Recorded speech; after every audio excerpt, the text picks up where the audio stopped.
Powered by Righteous Media.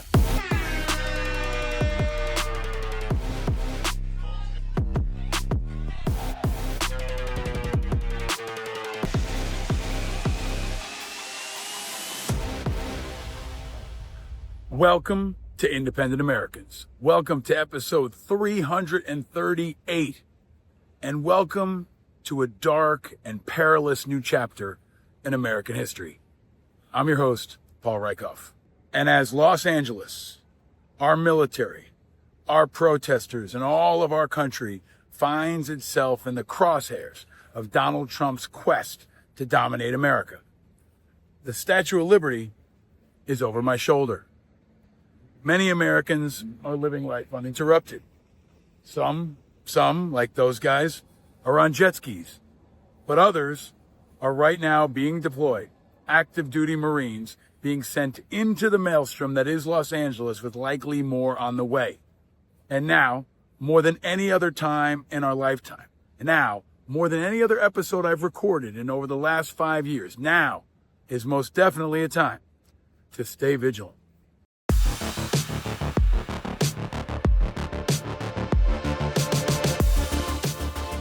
And I am ready to meet this moment. This show is ready to meet this moment. And I think you, if you listen, if you watch this show, you're ready to meet this moment too. And coming up, we've got the perfect guest to help us meet this moment. My friend, a true hero of mine, former CNN Pentagon defense reporter, and now professor at USC, the legendary Barbara Starr is back on this show. Barbara has spent decades covering, understanding, exploring, and building relationships in and around the Pentagon.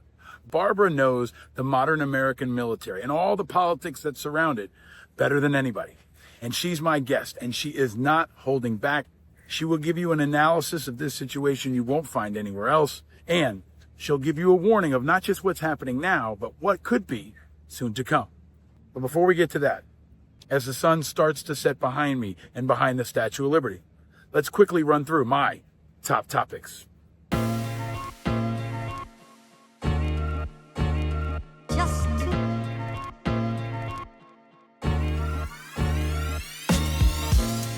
By the time you're watching or listening to this, Israel may be bombing Iran.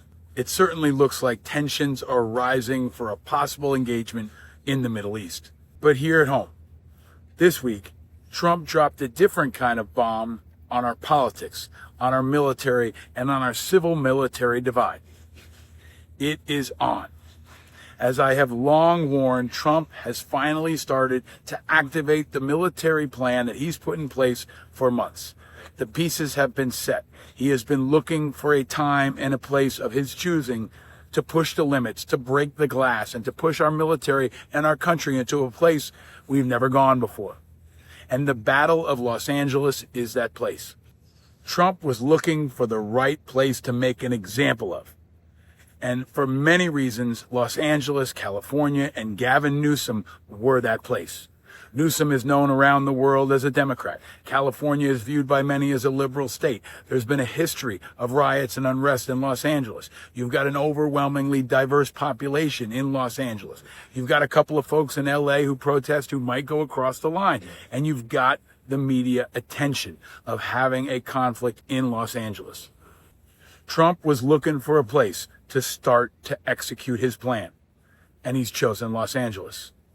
By activating the state National Guard against the wishes of the governor and even the LAPD, he is crossing a line that's never been crossed before in modern American history.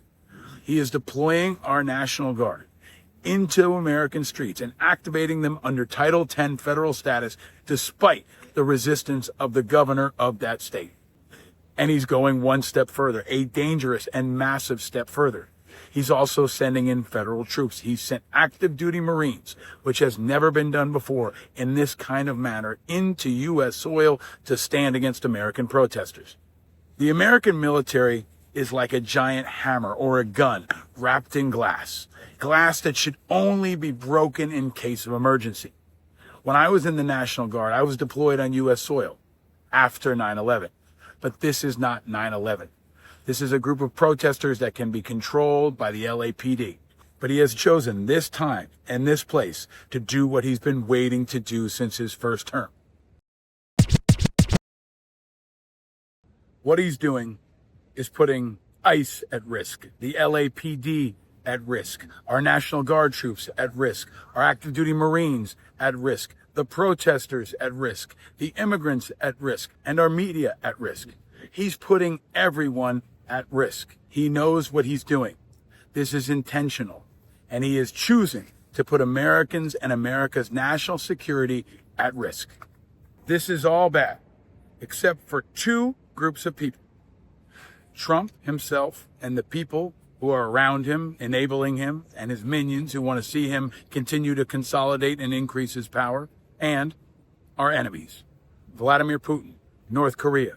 Anyone who would do harm against America is celebrating the idea of Americans fighting with Americans on U.S. soil. Osama bin Laden could never even dream of a reality where America is this divided, this damaged, and this vulnerable. We are all less safe, and our enemies are celebrating.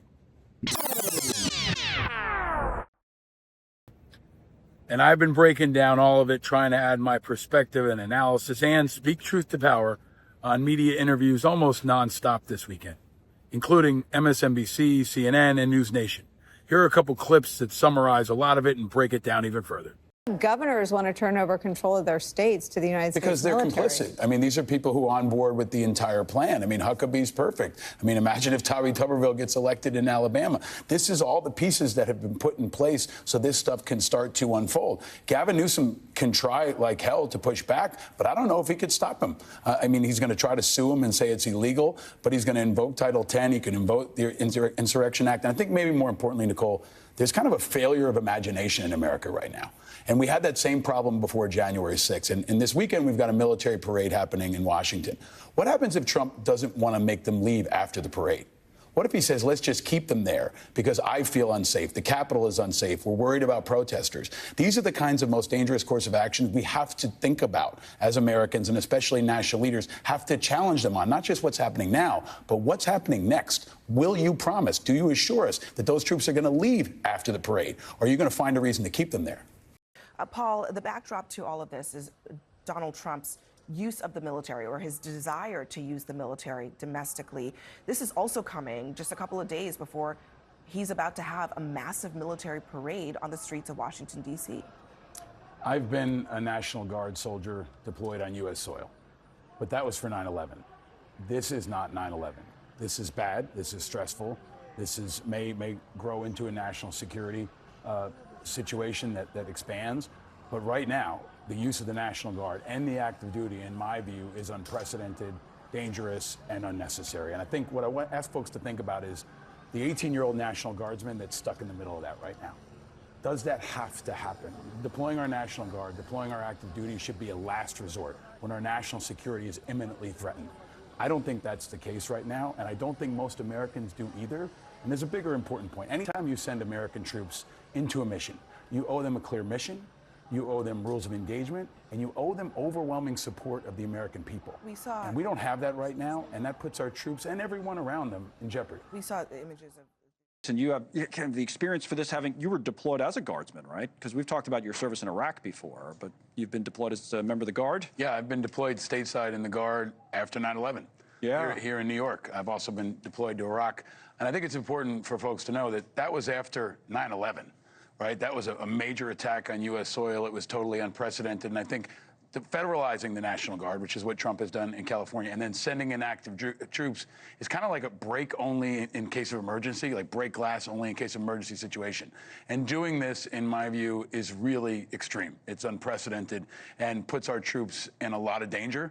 And unfortunately, I think what will likely be an ongoing plan for Trump to deploy more National Guard troops, more federal troops. It looks like Texas may be next. You're going to have some governors like Newsom who are going to oppose him, which really creates a tough situation. And then you're going to have other red state governors like Abbott, that sounds like maybe Huckabee Sanders, who are going to invite them in.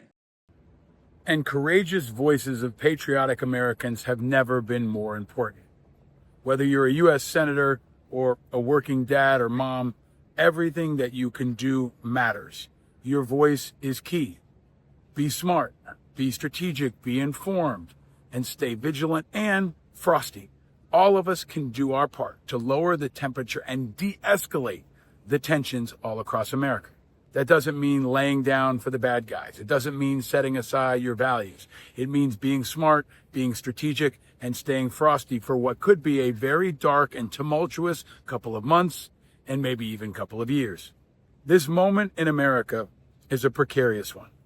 And in many ways, I would compare it to the days before COVID hit. The storms are gathering, the pieces are moving, and most Americans in the days in early March were not ready for how extreme COVID could be, how life-altering COVID could be. And this moment, where Trump is choosing to fully militarize at least one city and maybe more, is a moment like that. So prepare yourself for what could be a very hard, very difficult, very stressful few days, few months, or maybe even longer. Look out for yourselves. Look out for others. Look out for your family, your friends, and try to do what you can to be a helper, especially in moments like this. The 81st anniversary of D-Day was last week. D-Day was a time when a generation of young Americans sacrificed every one of their tomorrows for our today. Very few of the veterans that were alive and participated in D-Day are still alive today. But if there's one in your family or your community, let them know how much we appreciate them. And teach your children about all that they gave up for us, all that they gave up for the future, and all of the values that they died and were wounded to defend.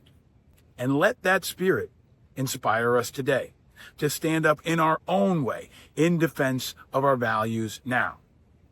Every generation of Americans is tested in different ways. And this is definitely a test for ours. This moment and the moments to come will test our values, test our unity, test our community, test our integrity, test every single one of us, and our independence. And your hope might take a hit, but don't let it go away, because hope now more than ever is the oxygen of democracy, and we must keep hope alive. We must spread that hope, make it contagious, and continue to show the leadership that has defined this country and made it great. We will rise to this moment, which may be a long one, but it's one that we can endure, and our country can one day be stronger at the broken places. If we stay unified, if we stay independent, if we keep our integrity, and if we stay vigilant. And now, on to our guest, who has always been holding the line for integrity, for independence, and for America. She's the best kind of independent American. She's a person who's been defending democracy and our values and speaking truth to power for decades. She has the kind of experience and integrity and values that our country needs, especially now. And she has wisdom. So here it is, my conversation with the great Barbara Starr. Welcome to a new chapter in American history. Welcome to a time for us to all answer the call. Welcome to Independent Americans, episode 338.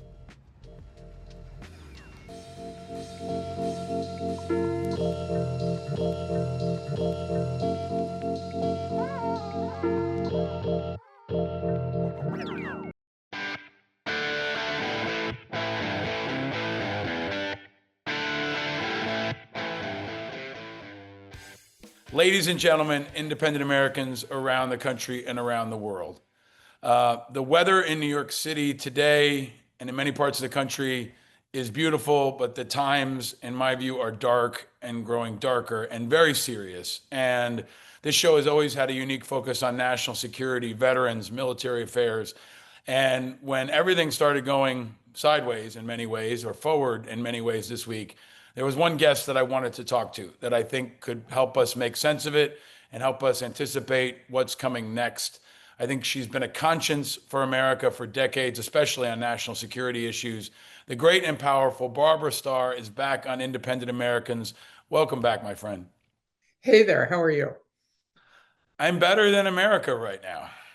Yeah, that's, as somebody said on Twitter this week, wake up and smell the First Amendment in the morning. There's so much to get into. You have so much important experience And especially, I want to unpack the way America's seeing this right now and understanding this. But let's start with the question I ask everybody, no matter what's happening. Barbara Starr, where are you and how are you? Well, I'm in the metropolitan Washington, D.C. area. And like I think almost everybody who lives here, getting right to the news, looking at preparations all over town for the military parade on Saturday and discovering roads will be closed, bridges will be closed. It will be very tough. The airport will be closed. It is going to be very tough for Americans to freely move around this city, not just Saturday, but probably for a few days before and after once they start cleaning it all up. The parade, uh, you can decide for yourself, everybody, if you think it's for the birthday of the army or for Donald Trump, but it is going to disrupt the free movement of life in the nation's capital. Barbara, how do you feel about that? I mean, you've been such an analytical wizard for many decades, and I was on CNN last night at the late hour, and I was wishing that CNN could say, "Let's go now to Barbara Starr at the Pentagon," and they can't do that now. But how do you feel about what's happening right now? Um, Extremely disturbed and very sad. I think one of the real questions is, and I think you touched on it at the very beginning, how are Americans seeing this? There is the MAGA Republican conservative voting base in this country. It is growing. There's and the growing voices that are against illegal immigration in this country, and there's no indication that's going to ease up.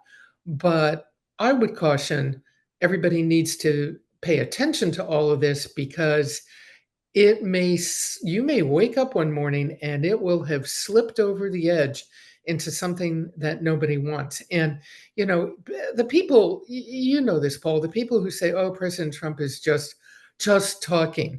Well, I think evidence shows over the last several years, when he says something, he means it. And he's going to start moving ICE and potentially National Guard into other cities across America, so-called blue cities. My question is, okay, illegal immigration is absolutely something that needs to be dealt with, but do you want armed Marines on your street going house to house? Do you really want that? I think that's really important because through the prism right now for most Americans, even if you live in LA, it's not in your neighborhood, right? For the most part, it feels far away. It feels like the other. And it's easy to say, yeah, I want the National Guard to go in and I want the Marines to go in. But what if you live in Tuscaloosa, or what if you live in Houston, or what if you live in Miami? And in my view, that's part of Trump's plan, and he's on plan. LA is what he's chosen to make the first step. But I want to go back to DC because I think this is really important and you have a unique understanding. Barbara, the parade I've spoken out about at length and how it's unprecedented and, in my view, un-American. But is there a possibility, I want to talk about what's next, that he just keeps it like this? After the parade ends, he keeps the Capitol locked down on some level of defensive posture, like he's done in the parade. Is that a possible next step? Is anybody at the Pentagon concerned about whether he'll leave some of these things and structures behind to kind of fortify DC as these things continue to unfold? Well, the president may have given a hint about all that, Paul, the other day. And I'm going to paraphrase him, but when he said, uh, he just pretty much outright said, protesters against the parade, there will be a crackdown on them. Now, he didn't differentiate between violent protesters, troublemakers, people who engage in violence out there, and legitimate Americans exercising their First Amendment free right of speech. So the fact that he didn't distinguish between that and just talked about a crackdown of those who protest the parade, as an American citizen and someone who's watched Trump, obviously, as a journalist over the years, I find pretty darn concerning. I don't think he's ruled anything out. What we have seen, they say it's for the parade, but make no mistake, you can find the videos. There are tanks moving on the streets of Washington, D.C., moving into position for the parade, but tanks are on the streets. That's something no one should take lightly, in my opinion. And I don't think there's enough imagination. I don't think people are respecting the strategic momentum and focus that Trump has right now. He's moving, in my view, methodically, all the way going back to installing Hegseth and removing the Joint Chiefs, and then now escalating the use of force in a way we've never seen. And I want to get your opinion on the National Guard and the federalization of them, and separately the active duty troops. But I want to stay on DC. I mean, he can just say, hey, the protesters are getting too violent. The risk is too high. There's a threat to Congress and DC, and just keep those tanks there, right? He could keep those Bradley vehicles there and keep those troops there and say, hey, we need to extend your orders for another 30 days. It's just going to be 30 days, but 30 days could become 60 days, become 90 days, and it could look like Fortress DC. I think he has what he perceives as the legal authority to do that. The question, of course, is who will speak up against him. The mayor of Washington, D.C., she has very strong opinions, but I think everyone would agree she has limited authority and power to challenge the president. We've seen no evidence that congressional Republicans are going to challenge him. And that's really the question. Does he just simply keep going? And I'm going to digress for 1 second here, and we can get into it more. But the president's remarks at Fort Bragg yesterday, which were so political in front of a military audience, which were so goading, insulting President Biden, insulting almost everybody who didn't agree with him, and getting the troops to, whoop and holler and clap and cheer him in a very political fashion. To me, that is the single most troubling signal, because we are not seeing the general officers do anything about that right now. They are silent, and they know that is not the way the U.S. military works. They know they have to command troops that are apolitical. How do they do that in this environment? It's a stunning question. So we're recording this on Wednesday. It'll drop on Thursday. As of now, there's been nobody inside the military that's spoken out. There haven't even been that many, former chairman of the Joint Chiefs and SecDefs that have spoken out. Usually it takes 48 hours for them to get some letter together, right? Which I would anticipate is coming, and it'll be a warning. But I want to come back to what I think is really such an important point here. This is part of the strategy to co-opt the troops, to make them look like his troops, to have them boo the media and do things that has never been done before. Barbara, who can stop it? Is it just the way the structure works? It's like he's going to run over the mayor. I think he's going to run over Newsom. He's going to run over Republicans who don't fall in line, and most of them will. He's going to run over Democrats. In your view, understanding the levers of power, understanding the way our military works, who can stop him right now and slow him down, even from just at a very basic level, saying these are my troops, and in essence, driving the popularity of our troops to a level of low that we've probably never seen before. People are scared of our troops now. They're worried that they could come into their neighborhoods. But who can stop this in your view? Well, I think we've seen over time for Trump, what leads him to change his mind on things or pull back is his own political calculus. Let me make a couple of points here. If he sees that this begins to hurt him, that's usually the point at which he pulls back.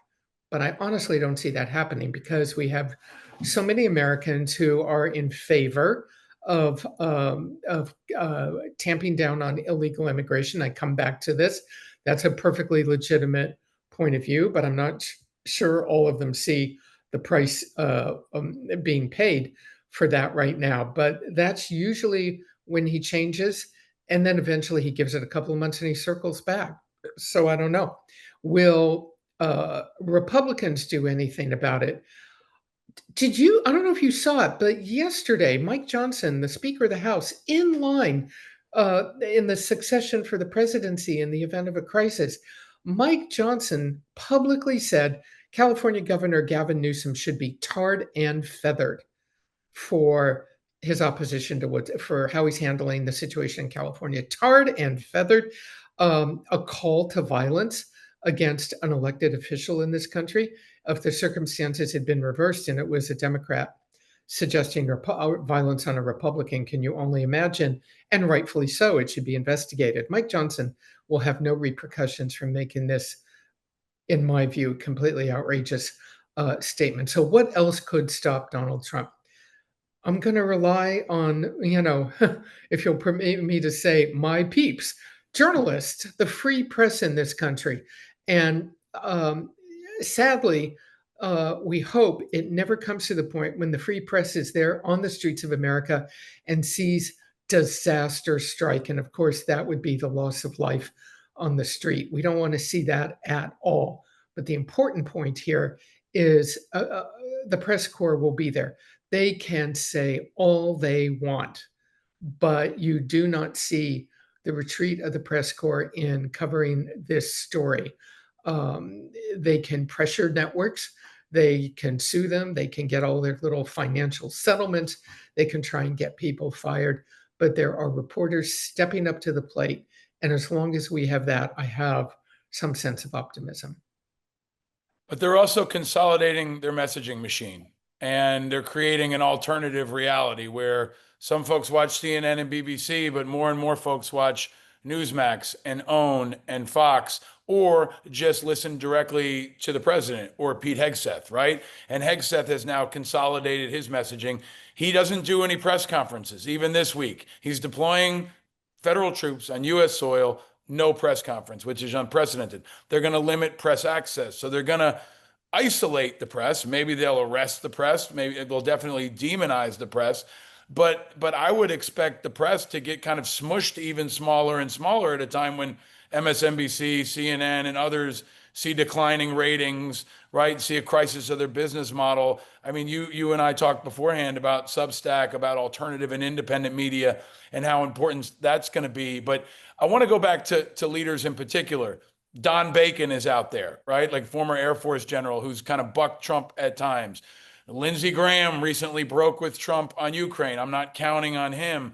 There are, the Democrats like Tammy Duckworth who've worn the uniform. But he also hasn't gotten to some of the governors and mayors that have military experience. I'm thinking about Tim Walz. I'm thinking about Wes Moore. Do you see any of those leaders as being more effective in countering this narrative and challenging him? It's one thing to have Gavin Newsom countering Trump every day, but what if it's 82nd Airborne veteran Wes Moore? Do you see anybody else like that that can kind of shift the narrative or counter the narrative of reality? I think it's going to be very tough. I think what it's going to take is something that's almost impossible, and that is the voice of active duty 4-star generals. There's an article in Atlantic entitled "The Silence of the Generals" after Fort Bragg yesterday, again, where Trump crossed the line of what troops under regulation are allowed to participate in. And so far, we have silence.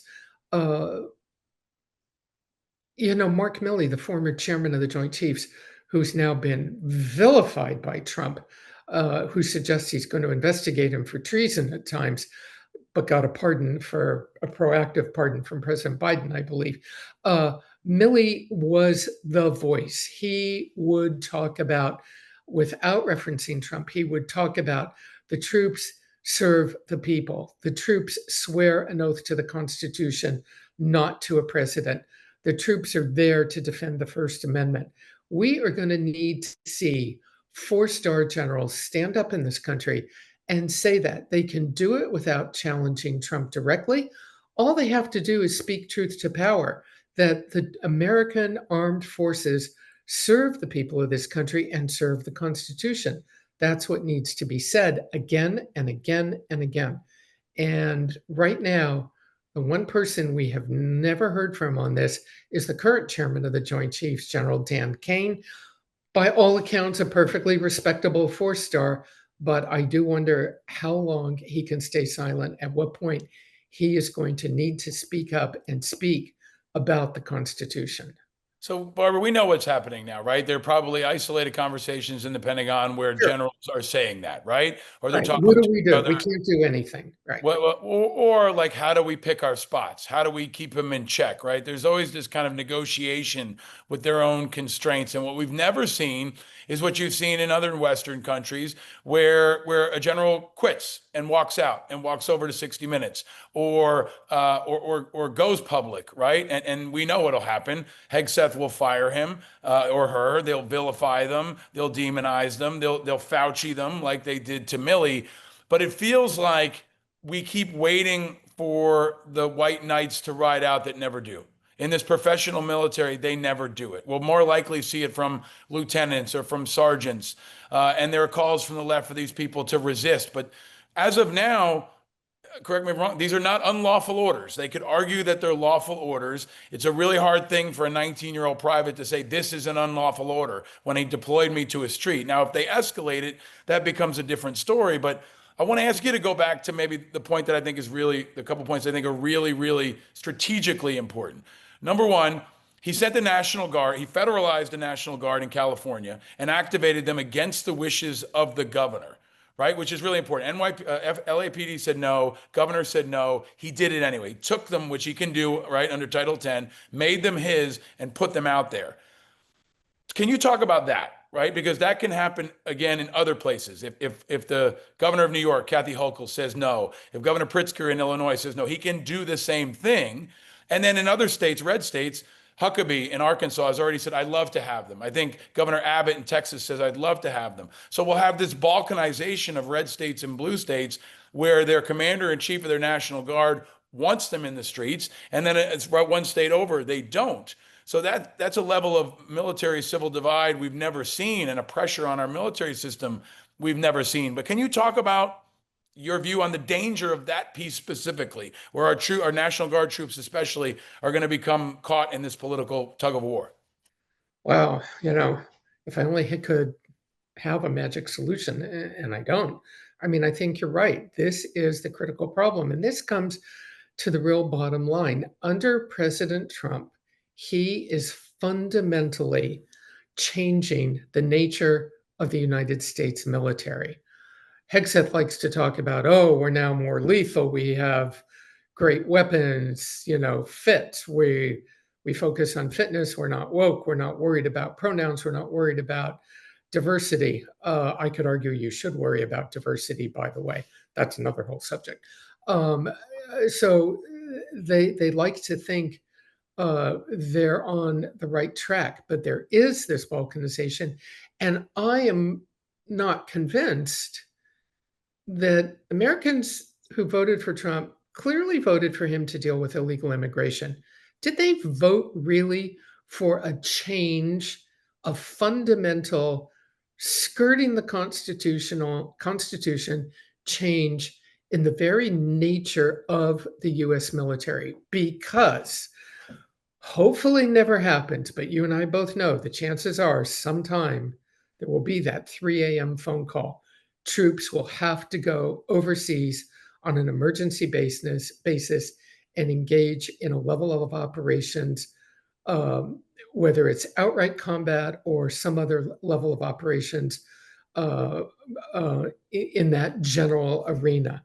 And you're going to want them ready, able, the best, etc., and not be having a conversation about constitutional authorities. And I think when Hegseth talks about lethality, okay, anything that takes away from being able to engage in combat on a moment's notice, should it become necessary, I think is a bad idea. And right now, you can't convince me that this is not jeopardizing that ability. He talks about. There's one scenario I just want to put out there for the sake of conversation out into the universe, right? So this is going to continue to unfold in LA. LA is going to have wildfires. Summer's here. There are always wildfires. And who do you deploy in California to wildfires? The National Guard. So now you're going to have a fight between Gavin Newsom, who says, I need the National Guard to fight fires. And the people of the state are going to see the fires. They're going to smell the smoke. And Trump's going to say, yeah, but I want them to quell protesters and to support ICE and to do what I want to do. I mean, this is a very possible scenario in the next 30 to 60 days that or could endanger hurricanes. our, not just our national security, but our local safety, right? Like very imminent safety with fires rolling down the hill, and you don't have the National Guard, or you don't have enough of them because they're so overextended. Hurricanes in the south, flooding, all the contingencies uh, that the National Guard performs in this country that are so important. And by the way, you and I both know some of the real strength of the National Guard is, in fact, they come from American communities. They know, uh, they know where the people, they know the communities, they know the culture. They're part of the community. These are not foreign troops, but they're not trained to go in. They supposedly they're there to protect federal authorities, the ICE people, and protect federal facilities, but they are not there to engage in any kind of law enforcement or uh, I don't know how to put it really, any type of activity that could lead to violence between them and the people of Los Angeles. That is not what they're there for. And that should never happen. Right. So, how will the president respond if there is one of these very legitimate contingencies where they need the National Guard? And then people are going to wonder, where are they? Yeah. And that's the kind of thing that, when I say, when the cost becomes too high to Trump politically, we'll see if he pulls back. But I don't See, I think don't think, yeah. he I won't don't, pull back I forever. don't think so. I think he's willing to endure that cost. I think he's going to roll because I think Yep. he's thinking longer term. He's thinking, you know what, I may not have to worry about the 2026 elections Yeah, because I don't what does he have care? them. I can declare martial law. I can try to get rid of the elections. I can try to take over the. I mean, I think there's a continued failure of imagination, and people assume that Trump cares about poll numbers. I mean, if you rig an election, you can have poll numbers look great, right? Ask Saddam Hussein or Vladimir Putin. And I think that there's a playbook he can pull from there. But there's also another piece that I think you and I both know, Barbara, which is the National Guard is wonderful in many ways, but also has challenges. And I saw this when I was in Iraq and a hurricane hit. National Guardsmen wanted to be home.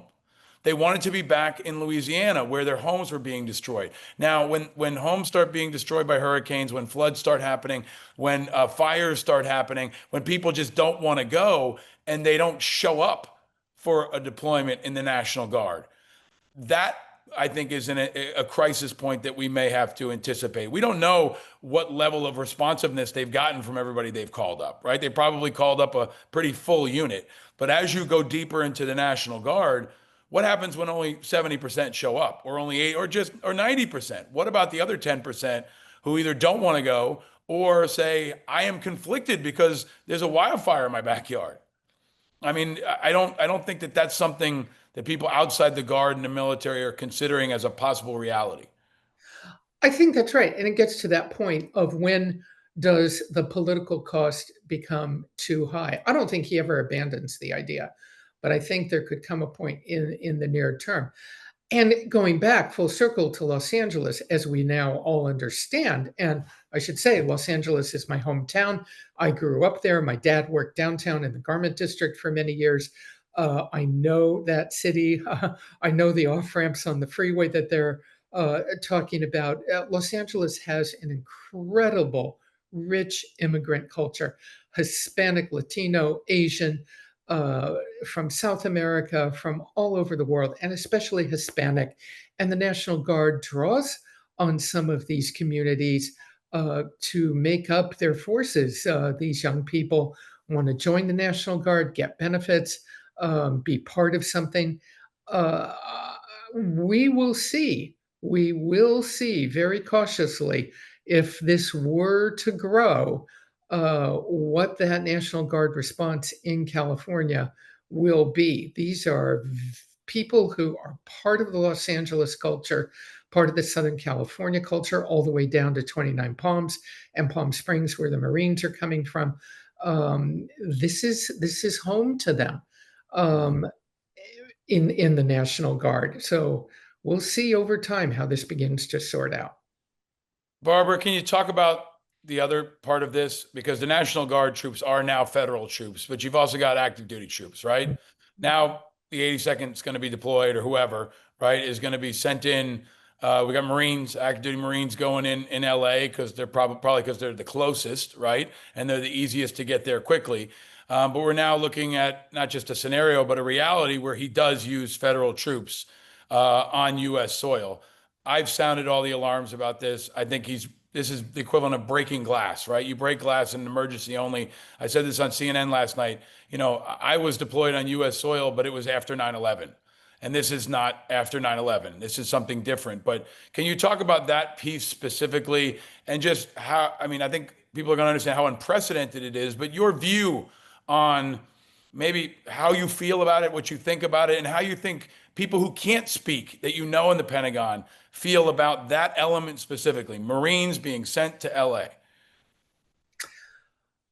I suspect there is great unease. Yesterday, the Commandant of the Marine Corps, General Eric Smith, testified before Congress. It didn't get a lot of notice, but he was very sober-minded about all of this. This is a man who speaks with, he's the four-star head of the Marine Corps. This is a man who speaks with great precision and is, as you would expect from a four-star Marine, calm as ice, if that's a frozen water, not ice. Right, right. He was very circumspect, and he talked about the fact he did not expect the Marines to be involved in anything beyond the narrow mission of protecting federal troops and federal property. Um, I, you know, so Americans might ask, so if the top brass were to get so concerned, you know, why don't they just resign and protest? And you and I both know the answer.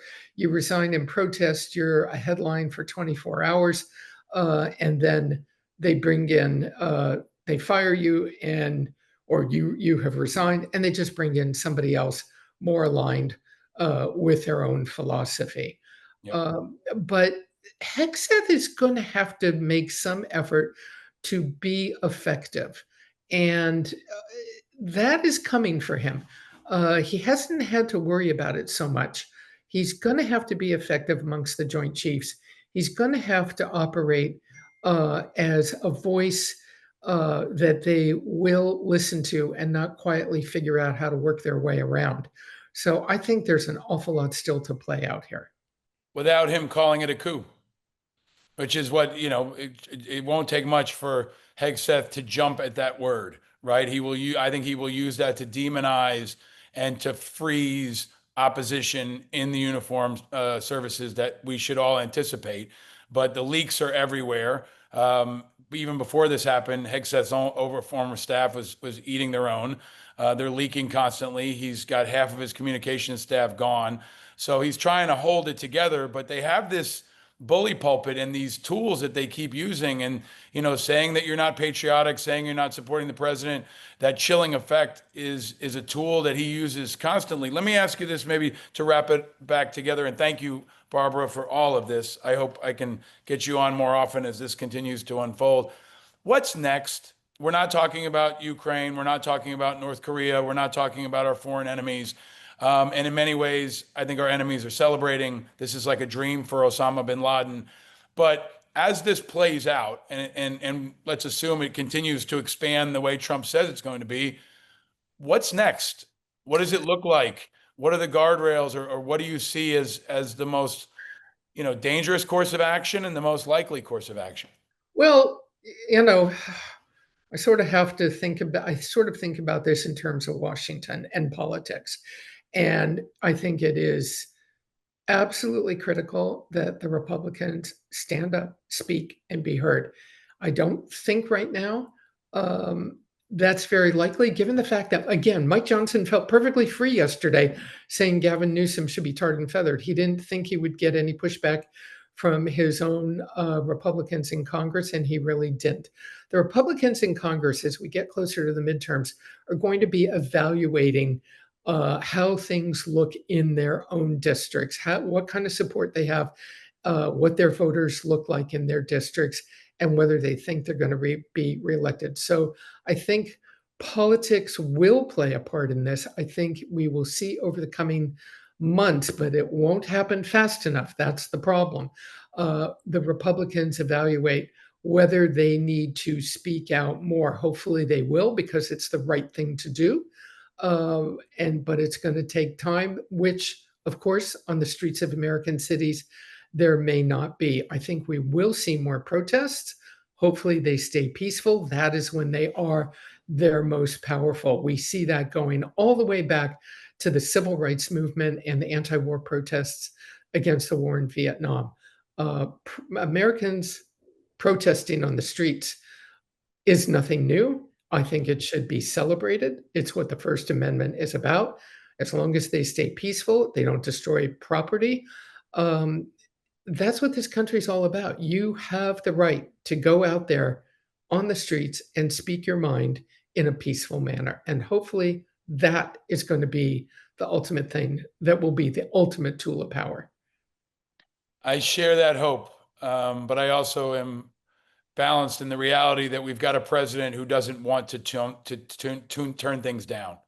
Right? This is the first time where it seems like we've got a president that wants to escalate, that wants to turn up the heat. Let me just jump in. That's right. Where are we seeing the conversation about de-escalation? Yeah. And that's the problem. This is careening toward political and civil mutually assured destruction. I mean, I would love to say that our military is going to be absolutely perfect and absolutely disciplined and make no mistakes. And I would love to say that the discipline is going to be the same for the protesters. But I think any of us who've been in these complex situations when guns are involved knows that things go sideways, right? And when heads aren't cool, especially at the top, they go sideways faster and more extensively. So and that's what Pete Hegseth should be worried about, right? Making sure it doesn't go sideways. Yeah, I hope that he will. And I think we all, in the meantime, can hold our space and make it as peaceful and respectful and light-giving as possible. Try to offer information to contrast the misinformation. Try to offer light to contrast the heat. Barbara, you're a national treasure. It's what you've been doing for decades. Your public service is legendary. There's a reason why you have so much respect, especially among the uniformed services. It's because of the integrity you bring to everything. And frankly, it was probably all a warm up for this, Barbara. We're going to need you now more than ever. I hope folks will track everything you're doing, read anything you put out, and listen to every word you say. Really appreciate your patriotism, which is on full display now more than ever, Barbara. Paul, thank you. It was a pleasure, and I look forward to the next time. Thank you, my friend. Stay vigilant. Right. You take Bye-bye. care.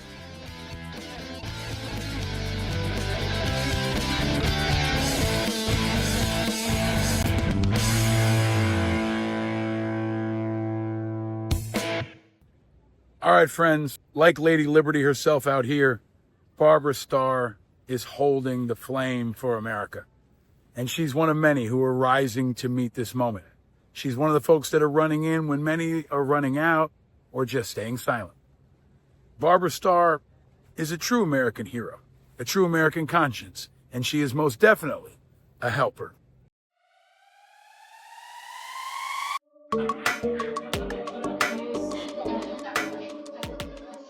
Look for the helpers, folks. They are out there, especially in moments like this. And if you see one that you want me to know about, hit me up on social media or use the hashtag #LookForTheHelpers. And be sure to follow us on every single social media platform. We're also on Substack now. And if you're listening, go over to YouTube and watch this episode. You can see where I am. You can see the entire conversation with Barbara Starr. And you can see lots of other great clips and information that are on our YouTube site. Check it out now. If you're listening on Spotify or another platform, please be sure to pound that subscribe button now and share this episode far and wide. Share this show far and wide. Help us continue to speak truth to power and help us help others declare their independence and stay vigilant.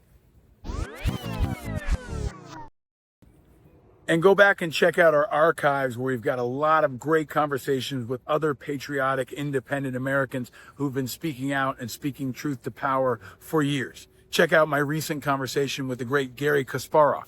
Check out my conversation with the great Ken Burns. And check out all the others at independentamericans.us right now. We're going to try to keep adding light to contrast to heat. busting up the status quo and driving forward our new movement, an independent movement that will help us all stay vigilant. And no, you're not alone in your vigilance. We're all vigilant. And we're all in this together, especially right now.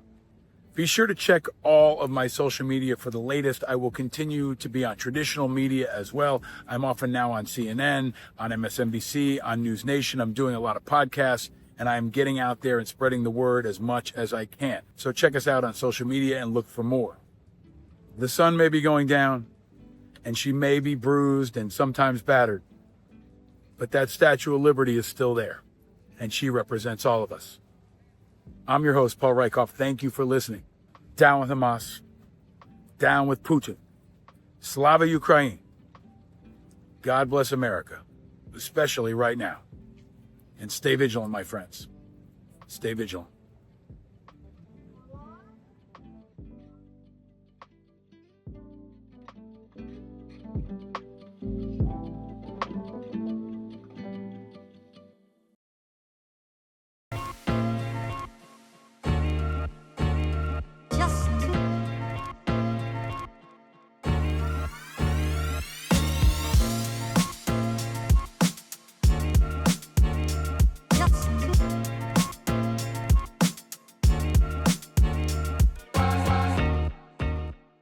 Powered by Righteous Media.